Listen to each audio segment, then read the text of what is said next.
The elevator's shutter lingered, metal groaning like a wounded beast, and Cory tightened his grip on his katana. The doors scraped open, coughing up stale air thick with the stink of old carpets and rusty iron. But underneath, a stench worse than rot soured the hallway. His flashlight, barely hanging on, threw jagged shadows at the playroom's mouth. Okay, chat. He grumbled, stepping forward. We're gonna.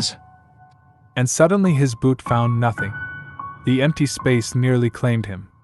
Cory yanked himself back just as his pulse hammered insanely in his chest. The hallway wasn't just uneven, it was gone, eaten up by a hungry pit stretching wide, gaping like the maw of something that was never meant to see daylight. His beam darted along the edge and showed him tiles shattered, planks split, the foundation torn up as though gnawed away by something with an appetite for structures. What kind of building code? He started, but a thin, scratching sound slithered out of the pit. Something was coming up. Adrenaline burning under his skin, he pressed tight to the wall, fingernails scraping cold, damp concrete. The whole corridor was thick with holes, some barely big enough to swallow an ankle, others yawning wide enough for a car. His light caught something moving down in one, a shadow quick and clever, skirting the edge of the beam. He swallowed the bile rising in his throat. Chat, I don't like this. Then static rasped in his earpiece, fizzing out, gone. Silence ate the rest. His phone blinked once and died, the black screen staring up at him like another pit.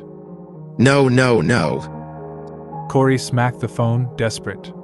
Useless. Chat was gone. Camera, gone. He was well and truly alone. The realization punched him deep, a cold knot in his guts. Only light came from his flickering flashlight, and every second, it got weaker. He scrambled backward, boots slipping over the pit's edge. Too late. The ground broke apart with a crack, and he dropped, flashlight spinning away into darkness. Cory never managed more than the start of a scream before the abyss caught him. Impact. He didn't smash apart. It was softer than expected, like landing on a mound of soggy, blood-soaked mattresses. Still, his vision swam, blackness mottling his eyes. The air reeked, moldy fabric softener tangled with copper, just like something you'd inhale standing over old, clotted blood.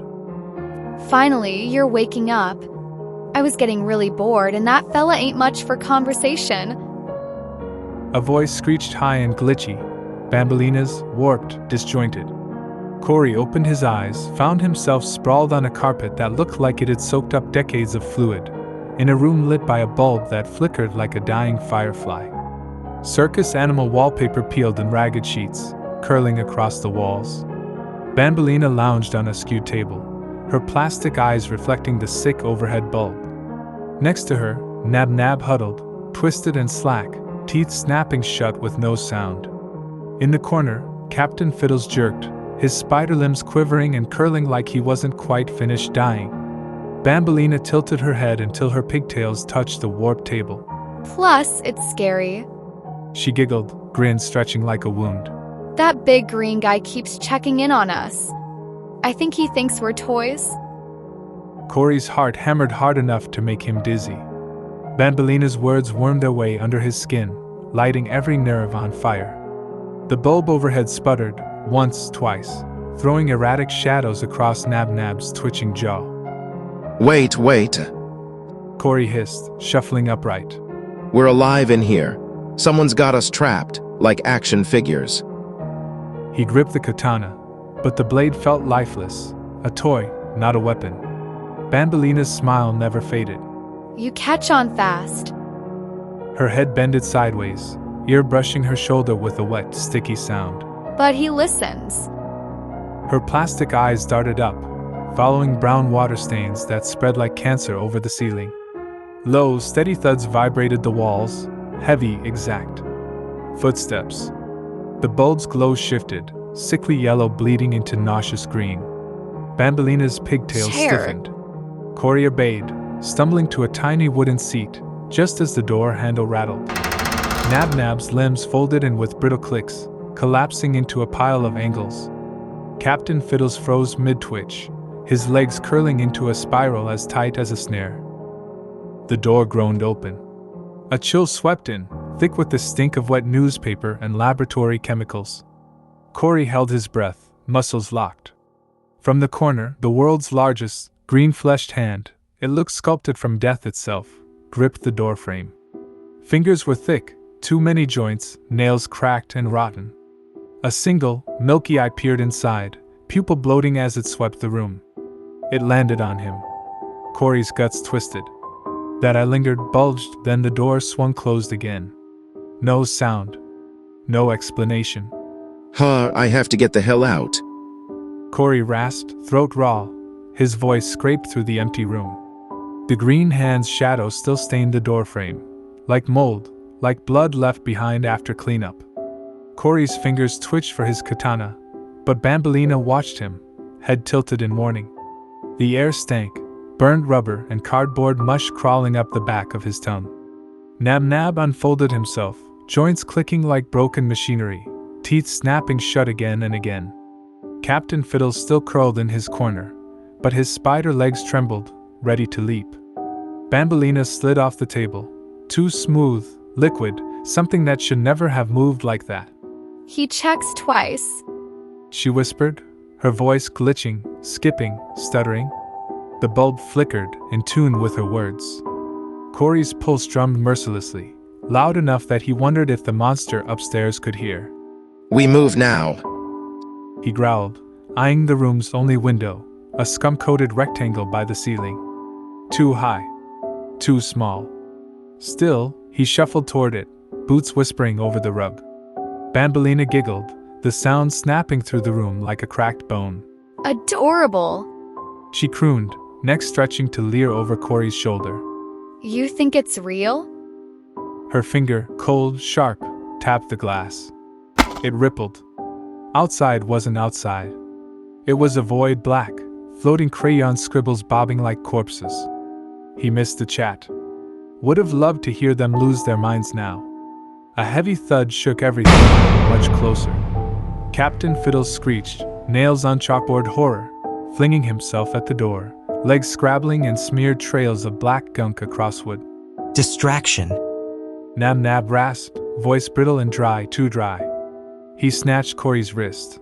His bones felt too thin, too sharp. Run. Cory didn't wait. He tore away, Nab's fingers slipping off, boots pounding down a hallway that pulsed green, walls swelling, contracting, almost breathing. He rounded a corner just as something huge battered the door behind him, exploding wood into daggers, shaking the floor. He didn't dare look back. Dead end. A pit split the hall, jagged edges like ripped skin. And over it, a head suspended in midair, like someone had distilled terror and let it float. Skin waxy, stretched so tight it threatened to rip, skull bulging, features melting in all the wrong directions. Eyes, black, bottomless voids, clicked open and dilated, mouth splitting into a smile that wasn't meant for anything alive, teeth framed by a jaw that broke wider than any doll's should. Nope. Cory stumbled backwards, slammed his shoulders against the wall. Chat, if you can see this, I am not staring down Discount Slenderman. He lurched left, ramming through swinging doors into light. Too bright, fluorescent hell, the air pulsed white, flickering like bad dreams. Room stretched wide, floored with linoleum tiles that squelched, gummy and rotten beneath his boots. The center of the room held. Oh, come on. Cory managed, voice barely more than a whimper. Overhead lights hummed, their pitch changing with his breathing, quickening, stinging every nerve. Stinger Flynn sat like the king of nightmares in the middle, a huge mass of translucent orange swaying and undulating, tendrils hanging, twitching, tipped with stingers that dripped strange liquid, multicolored, metallic, completely wrong. Like blood that's turned iridescent and decided to crawl. Yo, chat. Cory wheezed, stumbling against the wall. Jellyfish situation. His throat clenched as Flynn's body shivered. Under the membrane, a warped face pressed forward, eyes sunken, two holes leaking darkness, a lipless slit stretching far past where a mouth should stop. The tendrils snapped in sudden synchrony, tasting panic hanging in the air. A wet, meaty plop trembled through the room. One stinger detached, wriggling across the floor, trailing shiny mucus. No loss. Cory sidestepped, katana slicing down, tearing cleanly through. The tip kept squirming, needle end gnashing at his boots, worm-like and rabid. Flynn's shape darkened, membrane turning soupy, sick brown. The rest of his tendrils snapped rigid, stingers trembling and whining in a shrill, unnatural pitch. Cory's stomach flipped. Oh, you pissed him off. Another volley, stingers whipped past him, spearing into the wall, dripping black goo. Chat would have lost it, dodge God, and jelly boss fight? But Cory was too busy tumbling behind a smashed bookshelf as Flynn's laughter bubbled up, gurgling like water boiling with viscera in a clogged pipe. The bookshelf shook, splinters raining, as stingers punched through wood. Cory's fingers brushed cold metal, fire extinguisher, half buried under moldy, blood-smeared textbooks. He grinned, manic. All right, Flynn, time for some bubbles. A tentacle slammed Cory's shoulder, gelatinous and icy. A stinger plunged into his jacket, needle sharp, slicing flesh instantly. There wasn't time to scream. The world peeled apart. Colors inverted, blinding, insane. Sounds warped, twisted into screams stretched forever. Suddenly, there was nothing. Classroom gone, katana vanished, his own body dissolved. Just darkness, thick as tar. Suffocating. Cory gasped, but the air twisted away. No sound, not even his own. Fingers clawed at nothing. No texture, no hope, only crawling skin. Chat. He mouthed, empty words lost to the void. Silence here wasn't silent. It was ravenous, devouring every breath, every thought. Only his heartbeat let him know he hadn't disappeared. Movement. Something flickered, at the edges, barely real. Cory tried to turn. Could he turn here? And saw it, silhouette tall, grotesque, limbs bent at wrong angles, fingers drooping like melted wax, drifting closer. No face, only a perfectly smooth blank oval, tilted at him, curious. His stomach screamed run, but he had no feet, no hands, no limbs, nothing but trembling awareness, floating in horror. The silhouette drew near, its fingers whispering against the air where his cheek might have been. A sound trickled through, barely more than a thought. Not a voice, an idea etched into his bones. Alone? Darkness convulsed. Shapes bulged up from the black, a nightmare playground, metal frames split into bone and teeth, swing sets creaking without any wind, chains snarled into nooses. Cory tried to scream, but the void ate it hungrily. The faceless thing pressed its oval to where his forehead should have been. Cold. Wrong. And the dark hunched over him, growing heavier, hungrier, eager for one more lost soul in its kindergarten made of nightmares.